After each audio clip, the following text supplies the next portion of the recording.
Hey advisors want to build a scalable practice, but aren't always sure what to do next. Welcome to Outcomes, the podcast designed to help advisors think, make decisions, and cast a vision to create a business for the future. Here's your host, Ross Marino, financial planner, author, speaker, and CEO of Advisor2X. Welcome to Outcomes, the podcast. Today, we are joined by Katrina Bell, president of Zuno. Welcome, Katrina. Hi, Ross. Thank you. Thanks for having me. Right off the bat, I have to ask, the name of your company is Zuno.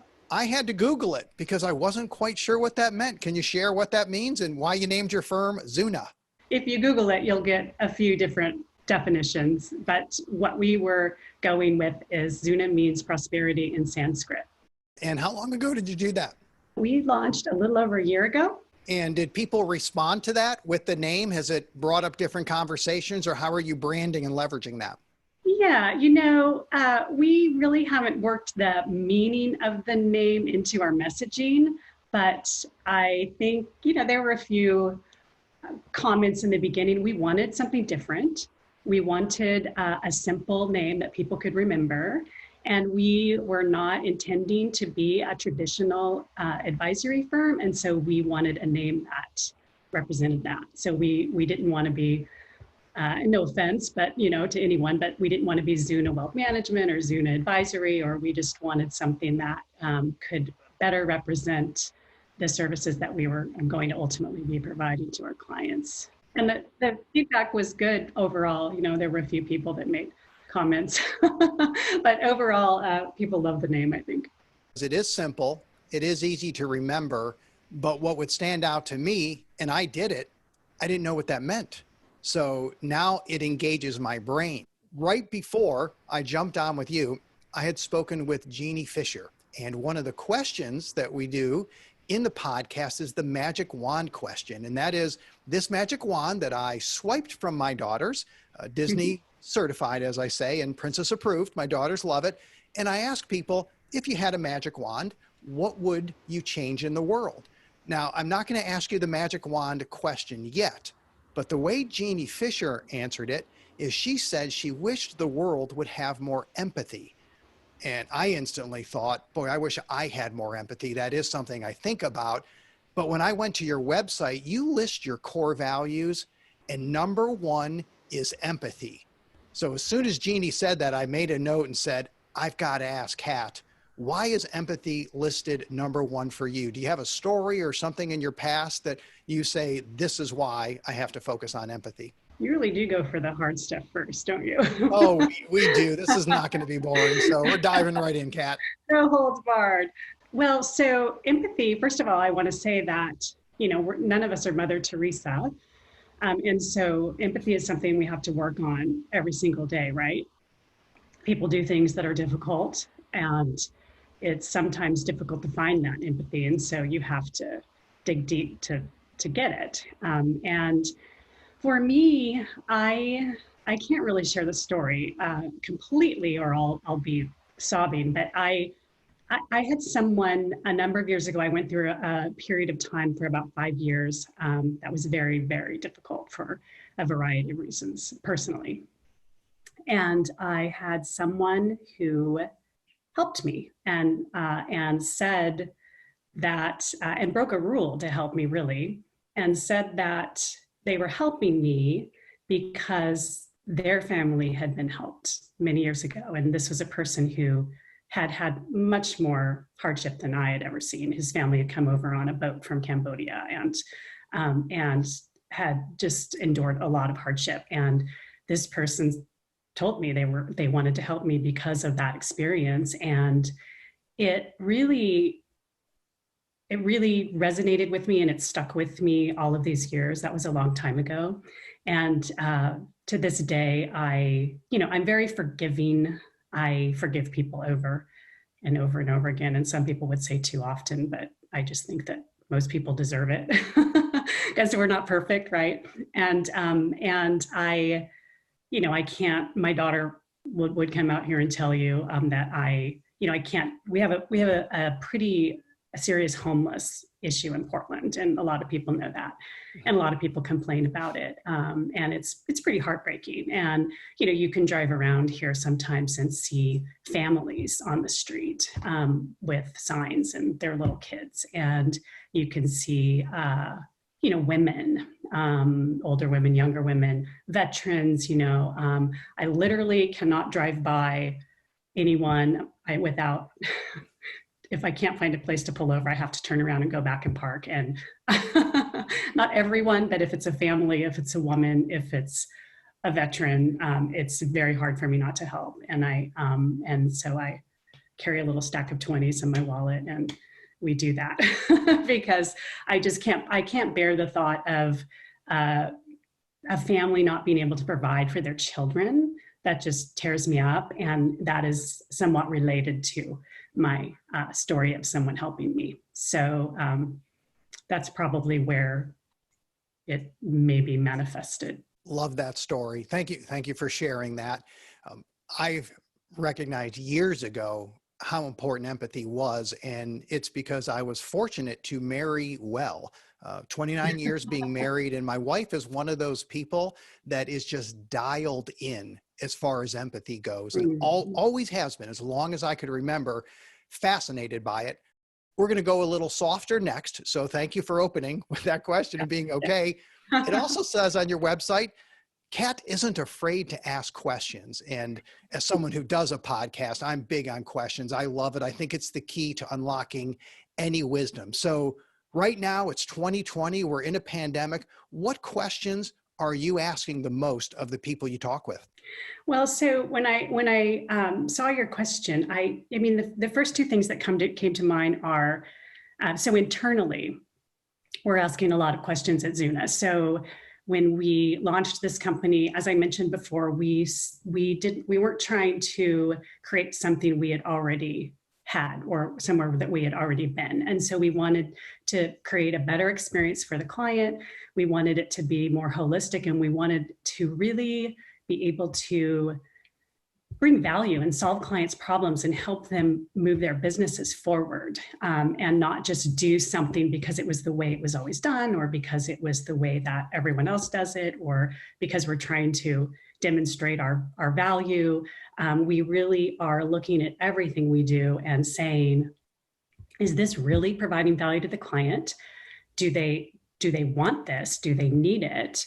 And is there a better way to do it? Are we just doing this because we've always done it that way? And so, so internally it's that. And then externally, it's taking those same questions to the clients. Like, how can we help you? What do you need? What are your objectives for your business over the next 3 or 4 years? Are you growing? Are you going to be shrinking? Are you adding a new vertical? I mean, what's going on, and how can we bring in the right resources to support that? And our team is more diverse, so we have legal and accounting and other types of partnerships where we're bringing others in to fill in on some of the areas that we don't do internally. But it's really just asking kind of those bigger questions, and not just, well, what's going on with the 401k plan? I mean, we get those calls. People want you to help them with the 401k plan, of course, but we try to pull it up a couple of levels and talk about the business first, and kind of go from there. So those are really the questions that we're asking.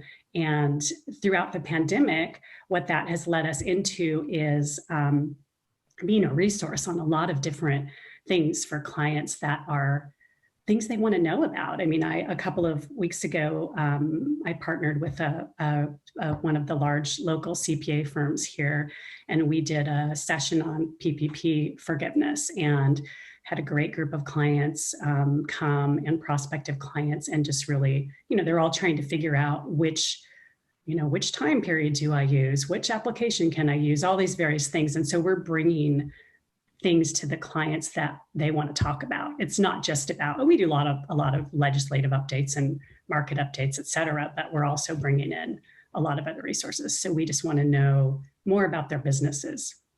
Let's focus first inside the office. So you asked a lot of questions, and one of the pluses of the pandemic, and I just call them pandemic pluses. Whenever you go through change or you go through some type of strain or struggle or challenge, there is going to be growth that comes out of it. And we've had capacity because we can't do many of the things that we've done before. So it gives us the time to really look at things and ask, do we need to be doing this? Are there any changes that you could share that because of the pandemic and having extra time to look at things, you finally made a decision and said, you know what, we're going to adjust this. Here's something we wanted to either implement or change or modify, et cetera. What have you guys done? We were so new when it hit. We started up last September, and we all sat in the conference room for the last time together, like on March 14th, I think, and decided we were going to go work from home that day. So that was our last full day together. And for a while, we've seen each other since then, and gotten together socially safe environments. So we were fairly new, so it didn't necessarily shift any thing that we were doing. However, it gave us a lot of validation for what we were doing, and we realized that we were in the process of bringing in a lot of clients and doing a lot of outreach and marketing. And we realized that, clients didn't need us right at that moment to take over their 401k plans necessarily, or their retirement plans, but they needed a lot of the other things that we were bringing to the table. And so we just shifted our focus on that for several months. And we were talking to clients about a lot of other things and helping them navigate what was coming out of the CARES Act, and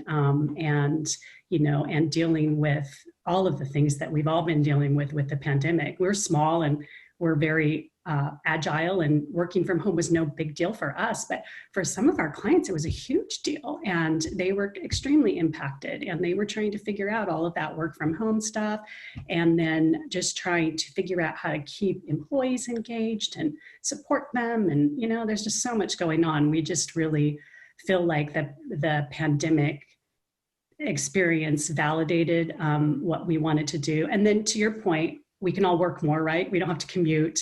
We probably work more hours than maybe we should. And so it gave us time to, refine processes and work on getting our processes into our systems and really just get ready to scale. So I see it as a great bonus being open for, let's say, a year or a short period of time, and then all of a sudden having the capacity to look at your procedures and either validate what you've been doing. And now you're able to expand the conversation with clients and prospects. And that's one of the opportunities that I see advisors taking advantage of. And I think it's great. You can sit back and kind of circle the wagons and say, I'm just going to talk to my people and make sure everybody's okay. Or you can recognize that disruption always brings opportunity. What do I need to be doing right now? So a pretty cool time to get out and tell people your story and launch the new firm and move forward. And I know part of what you talk about and what I knew you for is sustainability and ESG. So yeah, that probably didn't happen overnight. It's a long learning curve, and you usually have to be invested somehow in it, or at least my experience is when I meet people that are passionate about sustainability and these types of funds, there's some drivers behind that. So can you share why that means a lot to you? Yeah. So you're right. For me, it's very personal to start, right? So to your point, so just the way that I raised my children. I mean, my children went to a Montessori school from toddlerhood through middle school, and in that culture, for people who may be listening who have gone through Montessori school, I mean, sustainability is just kind of built in, and a lot of those other things of diversity and inclusion, all those things are really built into the Montessori culture. And so I raised my kids where they couldn't take disposable lunch items to school. We recycled. We didn't use plastic water bottles. To this day, my daughters, when they go to the store, they refuse to take bags. I mean, we live that in our house, and we always have. We're not perfect. I mean, I have a fuel efficient car, and some other things around the house that are energy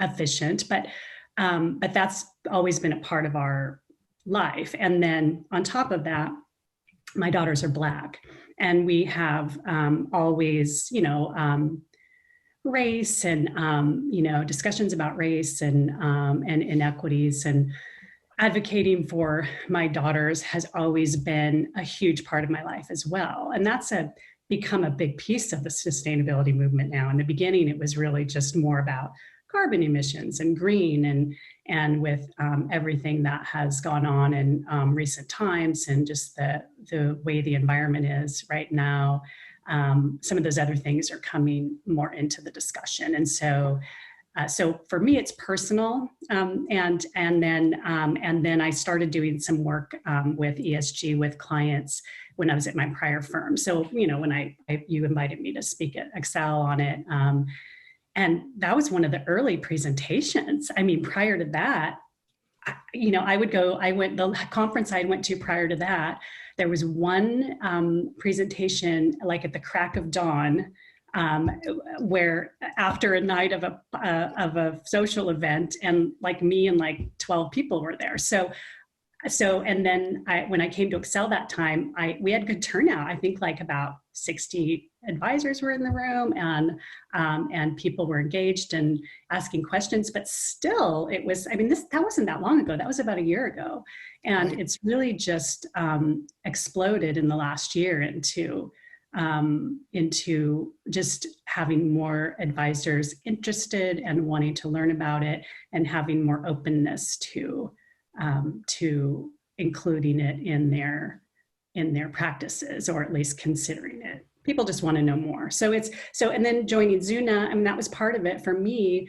Zuna, beyond just providing what we thought was a better client experience, and was about values and culture. So that's baked into our firm. I mean, we are owned three men, 3 women. So we have equal ownership of our holding company. The RIA is actually majority female owned. We're not all white. And so all of that, it's in our marketing materials, that sustainability, diversity, equity, inclusion are one of our, values, and it's part of our firm. And so I'm grateful that I found a group of people to align with that are committed to that as well. And so for us, it was a no-brainer. It was going to be a part of the practice. And so it's been sped up just by the industry, really, and interest in it. And so we're really excited about that. I love that it is speeding up, and most people have to go through some type of experience or change for their eyes to be open to look at things differently. And that's just human nature. It's part of it. We have something in common. My 2 daughters have brown skin. My wife and I are white. They're 14 and 17 now. I started seeing the world differently, because once you all of a sudden have children with brown skin and you go out and you realize in many places there isn't any brown skin. Right. And it's really strange. And I will say that from the people around us, nobody cares. Right. I mean, literally nobody cares. It was barely a novelty back then because nobody cared. But you do find out that, yes, there's a lot of white. And when I did the first Excel 401k, it was 2015, I put the agenda together. I'll be short on the story. I made it down to speaker number 18. I looked at my list, Excel spreadsheet, and there was only one woman on there, Sherry Fitz. And I panicked and said, oh my gosh, all I have is a bunch of white guys. And I called Sherry. I said, Sherry, I need help. I got 17 white guys out of 18 speakers, and I don't even know enough people. And she said, I got you. And we took care of it. And then I used to make the joke that in our industry, diversity means some of the white guys are under 50. Mm-hmm. Right. And I told that to Joe DeNoyer, and he said, oh, I got a better one. Some of the white guys don't wear blue blazers. I'm like, you have one-upped me, Joe. Yeah. I'm like, that is awesome. But we know it, and we can joke about it because we're trying to do something about it. So people realize it, your eyes get opened after time. And I think we're now at that shift where if you don't bring up diversity and inclusion, and I'm now going to throw in ESG funds into there, if you don't bring that up into the conversation of what you're doing as a company, it now becomes a negative. Do you think we've made that switch where we have to start talking about it regardless of how we feel about it? I think we do, although I would say that I also think that uh, it needs to be genuine. So I think that people can see through the blanket statements that go out and that people include in their marketing materials. And I think that if you don't live it and try to put it into action. And look, I mean, none of us are perfect. Everyone is learning right now together, and it's really difficult. Some of the conversations are difficult to have, but just be honest and real. And if you are just saying it to say it, I think that people are going to see through that, and maybe people who care about that aren't your people if you can't, it can't be true to the topic. So, Well, I certainly have a picture of my wife and daughter on my desktop, and you see it when you come in to do a meeting with me. So we have a filter right up front. If I'm not a good fit for you because you're a certain type of person, you're going to know as soon as you look at the monitor for the picture that's up there. But it's interesting how people react over time. But for the most part, as I said, nobody cares. Nobody seems to care, or the ones that do care, they're not talking. And you know what? I'm actually okay with that. Keep it to yourself. So it's fine. I've been like that too. I've tended to put it out front. I've tended to, in relationships with people, I don't know, I just want to make sure that, that there's a fit there. And so I'm pretty direct about getting that out there just so that I can see the reaction. So. Well, I know ESG is getting more and more press, and you can share about a new designation that's coming up. Would you mind telling us a little bit about that?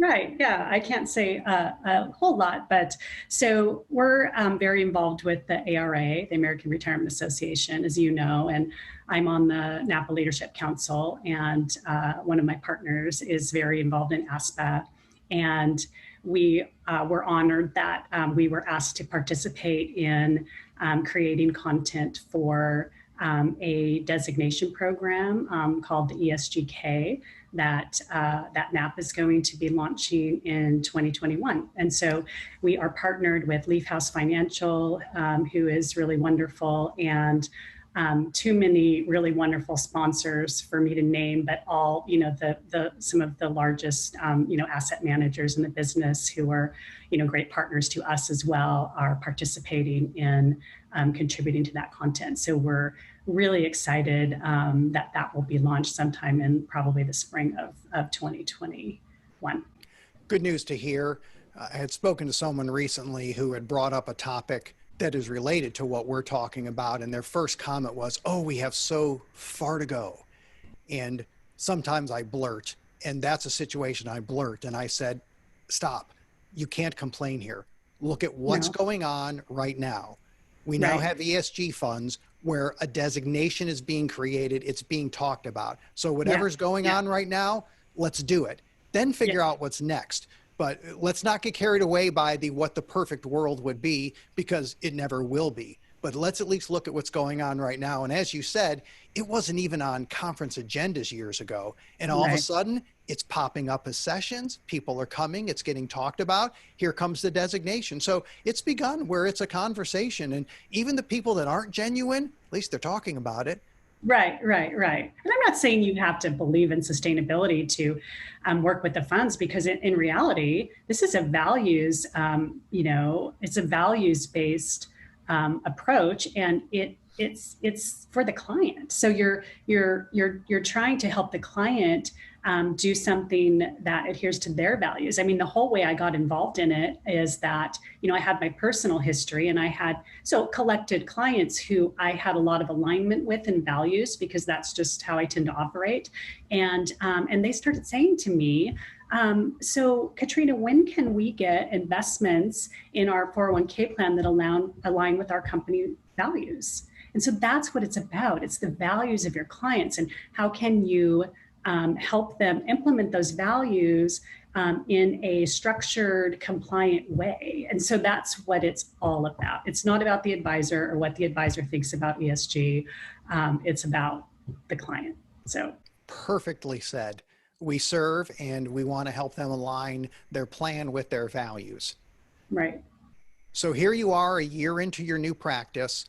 You're certainly motivated, driven, and executing a business around your values.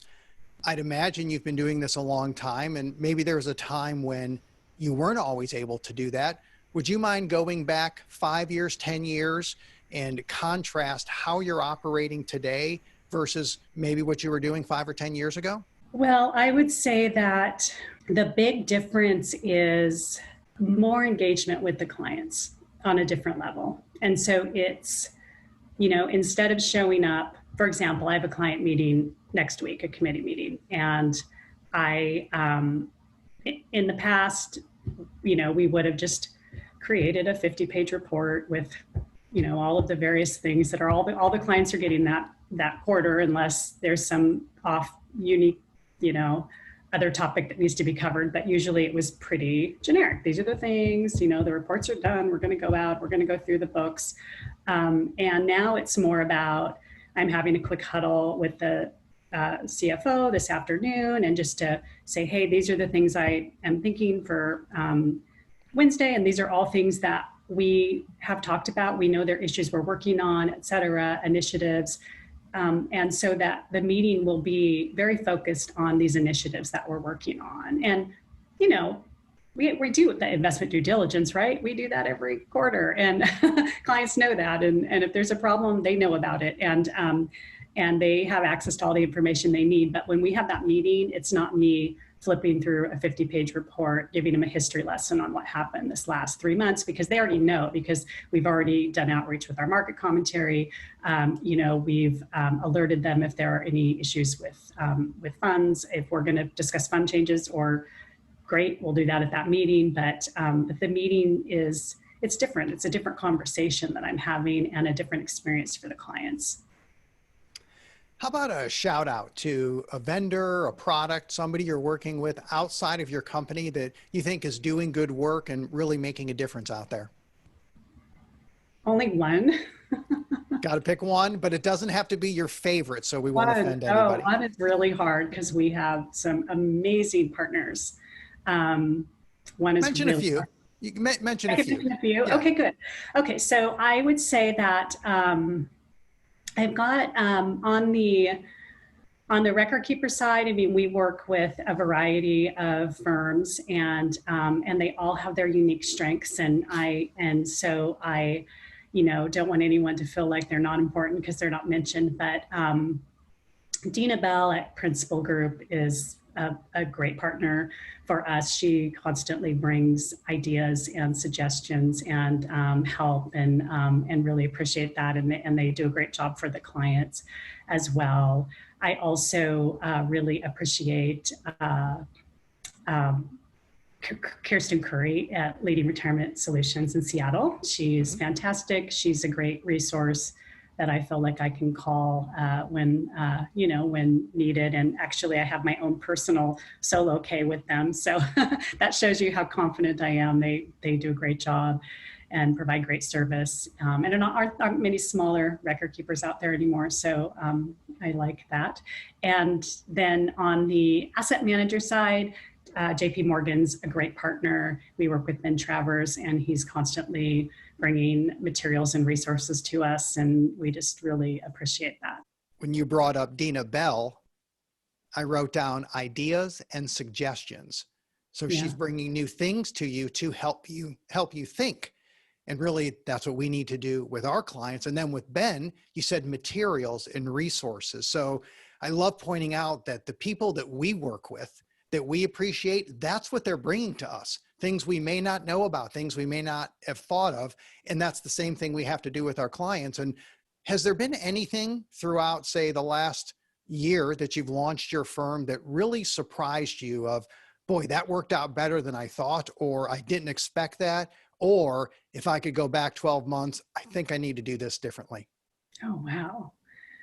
To go back to kind of getting the validation for the business model, I think in the beginning, it was really scary to do things different, right? It's like, okay, these clients are used to seeing this 50-page report. Like, oh gosh, what am I going to do without handing them a 50-page report and, and going through that every quarter, and just, in terms of delivering financial wellness, we have a different approach there. I mean, everyone's not getting the same service model necessarily. It's, we think there's not a one size fits all solution. And sometimes we can do it internally and that's a good fit, but sometimes we're bringing in these amazing partners who could provide financial wellness too. And so it's hard to do things differently and not have that fear that people aren't going to like it, right? And so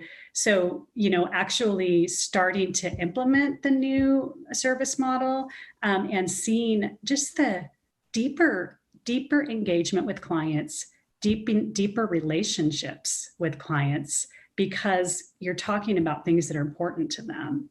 And so that has been, I guess, validation, but also surprise in that I don't think I realized how quickly I would see the positive feedback and response from that. I think it just shows that people have depth, and if we will approach them and allow that depth to come out and have them talk about things that matter and really help them think about where they need to go, that a lot of people, they're going to jump on that conversation and they're going to enjoy it. So that's probably a really cool experience to watch people that going in, you're not really sure how they're going to respond. And it is scary when we're trying something new. And if it backfires, we might lose a client. Man, Right. It takes a lot of work to get a client.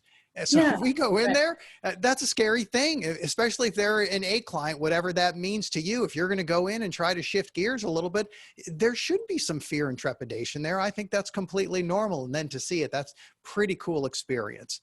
So thank you for that answer. But now we get the big question. So I told you we'd come back to it for you. It's magic wand time. So you now get a wave of the magic wand. If you could change anything in this world, what would you change, Kat? I have to say racism. There's no question. Can you give me a little more? I'm not going to let you just end with one word. There's so much pain and suffering going on right now caused from that. And I can't be truly happy or settled until that is no longer a thing, because like I said, it's part of my life. It is one of those issues that I think is really hard for people like us to understand. Thank you for sharing that. That is a wonderful way to close. And thank you so much for being part of the podcast today. Thank you. It was my pleasure. Thank you for listening to Outcomes. Subscribe now to be notified when new episodes become available.